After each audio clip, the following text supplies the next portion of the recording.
Perlis மாநிலத்தில் கட்சியில் இருந்து நீக்கப்பட்டு தற்போது மீண்டும் இணைவதற்காக விண்ணப்பித்துள்ள 3 முன்னாள் மாநில சட்டமன்ற உறுப்பினர்களின் நடவடிக்கை கட்சியின் நிலைத்தன்மை மற்றும் நம்பகத்தன்மையை பாதித்துள்ளதாக பாஸ் தெரிவித்துள்ளது. பாஸ் கட்சியின் துணைத் தலைவர் டதஸ்ரீ துவான் இப்ராஹிம் துவான்மான் இதனை ஒரு முக்கிய பாடமாக கட்சி பார்க்க வேண்டி உள்ளதாக தெரிவித்துள்ளார். சம்பவம் குறித்து வருத்தம் தெரிவித்த அவர், தற்போது முக்கியமாக கவனம் செலுத்த வேண்டியது இந்த நிகழ்வில் இருந்து பாடம் கற்றுக்கொண்டு கட்சியை மேலும் வலுப்படுத்துவதுதான் என கூறினார். 3 முன்னாள் சட்டமன்ற உறுப்பினர்களின் செயல்பாடு பெர்லிஸில் பாஸ் கட்சியின் நிலைத்தன்மையையும் அதிகாரத்தையும் பாதித்துள்ளது. நாம் ஏமாற்றம் அடைந்தாலும் இதிலிருந்து எடுக்க வேண்டிய பாடமே முக்கியம் என்று அவர் குறிப்பிட்டுள்ளார்.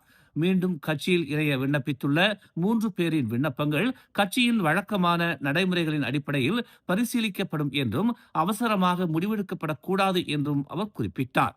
கட்சியின் முடிவுகள் இஸ்லாமிய வரலாற்றிலிருந்து பெறப்பட்ட வழிகாட்டுதல்களையும் கருத்தில் கொண்டு ஆழமான சிந்தனையுடன் எடுக்கப்படுவதாகவும் அவர் விளக்கினார்.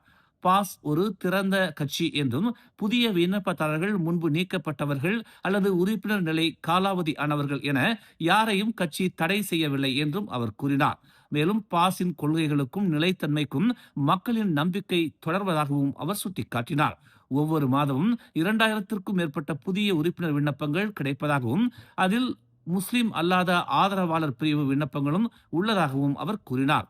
இந்த பொறுப்பையும் மக்களின் நம்பிக்கையையும் கொண்டு அனைத்து சவால்களையும் எதிர்கொள்ள வேண்டும் என்று அவர் வலியுறுத்தினார். ஒழுக்கம், ஒற்றுமை மற்றும் அல்லாவின் துணையுடன் பாஸ் நேர்மையுடன் நிலைத்து நிற்கும் அமைப்பாக தொடரும் என்று அவர் தெரிவித்தார். மேலும் செய்திகளை தெரிந்து கொள்ள தமிழ் மலர் இணையதளம், தமிழ் மலர் செயலி மற்றும் மலர் டிவி யூடியூப் சேனலை வலம் வாருங்கள். எங்களோடு இணைந்திருக்க மலர் டிவியை பதிவு செய்து கொள்ளுங்கள். உறவுகள் மகிழ்ந்திட விருப்பம் மற்றும் பகிர்வு சேவையை சொடுக்கிடுங்கள்.